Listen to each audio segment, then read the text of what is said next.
ಪರಿಪೂರ್ಣವಾದದ್ದಲ್ಲ.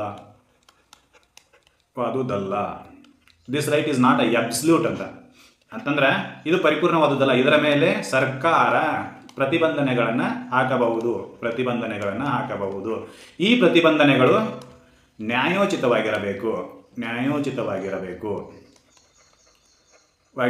ಈ ರೀತಿಯಾಗಿರ್ತಕ್ಕಂಥ ಪ್ರತಿಬಂಧನೆಗಳನ್ನು ಹಾಕುವ ಅಧಿಕಾರ ಯಾರಿಗೈತಿ? ಸ್ಟೇಟ್ಗೈತಿ. State can imposed the restriction on article 19 sub clause 1 provision be to maintain the public order, sovereignty of the state and friendly relation with other countries.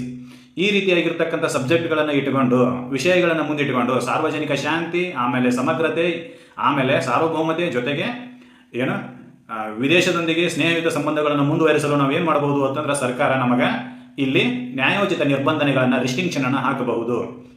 ಜೊತೆಗೆ ಆರೋಗ್ಯವೂ ಕೂಡ ಒಂದು ಗ್ರೌಂಡ್ ಆಗ್ಬೋದು. ಆರೋಗ್ಯದ ಆಧಾರದ ಮೇಲೂ ಕೂಡ ಸಭೆ ಸೇರುವ ಹಕ್ಕನ್ನು ಏನು ಮಾಡಬಹುದು? ಸರ್ಕಾರ ನಿರ್ಬಂಧಿಸಬಹುದು. ಫಾರ್ ಎಕ್ಸಾಂಪಲ್, ಮೊನ್ನೆ ಕೊರೋನಾ ಬಂದಿತ್ತು. 2019 ಮತ್ತು 2020 ಇಸ್ವಿಯಲ್ಲಿ ಕೊರೋನಾದ ಅಟ್ಯಾಕ್ ಜಾಸ್ತಿ ಆಗಿತ್ತು. ಆವಾಗ ಏನು ಮಾಡಿದ್ರು ಅಂತಂದ್ರೆ ಯಾರೂ ಕೂಡ ಮನೆಯಿಂದ ಹೊರ ಬರುವ ಆಗಿಲ್ಲ, ಅವಶ್ಯಕತೆಯ ಹೊರತುಪಡಿಸಿ. ಆಮೇಲೆ ಗುಂಪು ಗೂಡಿ ನಿಲ್ಲುವ ಆಗಿಲ್ಲ. ಇಲ್ಲೇನು ಗುಂಪು ಗೂಡಿ ಅಂತಾರೆ ಸಭೆ ಸೇರುವುದು, ಇದನ್ನು ಕೂಡ ಪ್ರತಿಬಂಧನೆ